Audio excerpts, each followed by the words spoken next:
Halo, assalamualaikum warahmatullahi wabarakatuh. Selamat pagi adik-adikku sekalian, kakak-kakak dimanapun Anda berada. Salam prasbara. Pada kesempatan kali ini saya ingin sedikit berbagi pengalaman perjalanan saya mengikuti kegiatan Saka Bayangkara. Saya mulai ikut Saka Bayangkara itu tahun 2001 ya. Kemudian jadi senior madya atau jadi Dewan Saka sekitar 2002 waktu itu. Ya, ikut di jajaran Polsek Widodaren di Kabupaten Ngawi ya. Kemudian di tahun ketiga saya berinisiatif bersama kawan-kawan yang domisilinya di daerah Mantingan untuk mengajukan kegiatan Saka Bayangkara di Polsek Mantingan. Alhamdulillah waktu itu tahun 2004 ketika saya sudah kelas 3 itu di ACC Pak Kapolsek. Kemudian didirikanlah Saka Bayangkara Mantingan. Karena waktu di Widodaren dulu memang banyak anggota atau adik-adik yang rumahnya daerah Mantingan. Ya mungkin Anda kenal dengan Kak Widarto atau mungkin Kak Ika, Kak Umar, kemudian Kak Yazid. Nah, kemudian Kak siapa itu yang Karanganyar. Ya. Kemudian mereka yang rumahnya di daerah Mantingan itu membantu ya pendirian Saka Bayangkara di Polsek Mantingan. Dan event-event selanjutnya kita jadi lebih ramai. Jadi ada Polsek Sine waktu itu, ada Polsek Widodaren, kemudian ada juga Polsek Mantingan. Kemudian setelah saya lulus tahun 2005-6 kalau tidak salah itu Saka Bayangkara yang ada di Polsek Ngrambe didirikan oleh Kak Sigit sama Kak Supriyanto. Nah, mulai itulah kita ada 4 pangkalan polsek. Kemudian beberapa tahun kemarin sebenarnya di Polsek Karanganyar itu juga dibuka atau teman-teman atau adik-adik yang ada di Karanganyar, alumni dari Polsek Widodaren dan Mantingan waktu itu membantu mendirikan di Polsek Karanganyar. Nah, setelah berjalan beberapa tahun karena kurangnya pendampingan, ya jelas beberapa alumni banyak yang kuliah, banyak yang kerja sehingga tidak berdomisili lagi di Karanganyar, sehingga kegiatan-kegiatan yang ada di Polsek Karanganyar mulai menurun.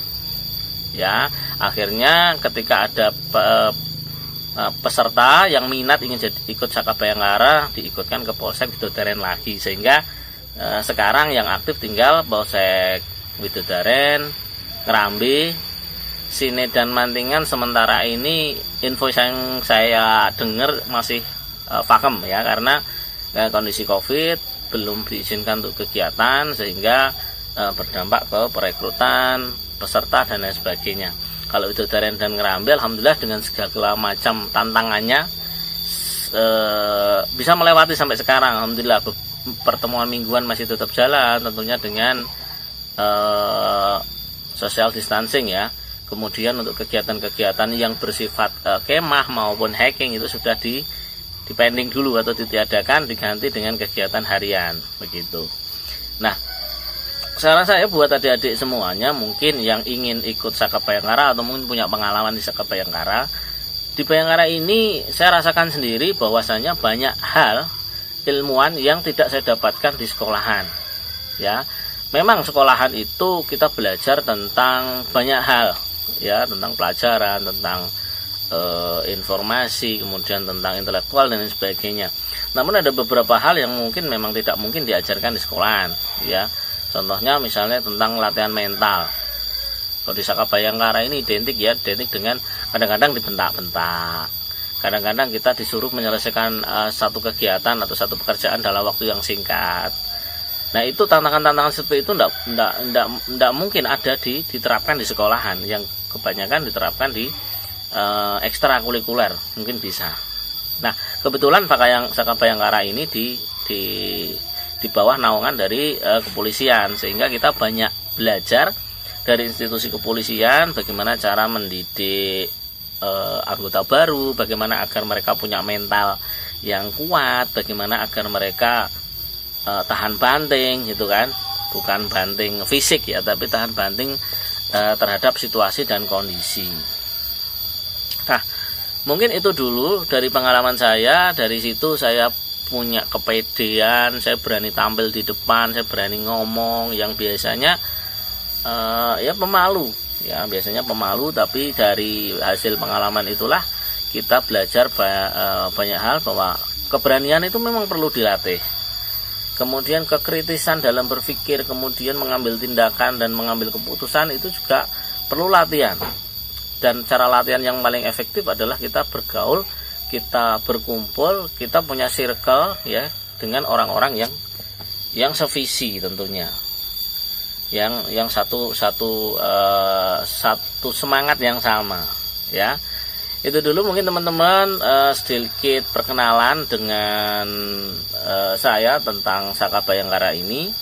Kemudian sampai sekarang alhamdulillah walaupun sudah 20 tahun tapi tetap masih aktif. Maksudnya aktif ya, kalau ada kegiatan saya sering datang.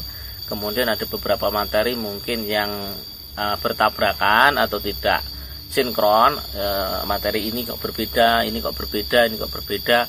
Biasanya saya yang dimintai pendapat atau dimintai saran, ini yang benar yang mana, atau kita pakai yang mana dan sebagainya.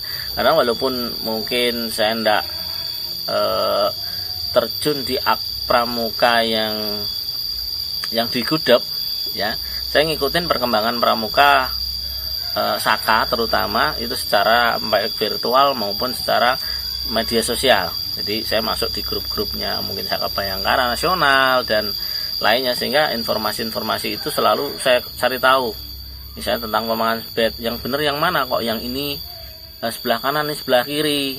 Kemudian celananya yang benar itu warnanya seperti apa, baju yang pramuka pakai baju polisi itu boleh apa tidak, dan lain sebagainya. Lah hal seperti ini yang banyak adik-adik itu kadang-kadang masih galau mau pakai yang mana gitu.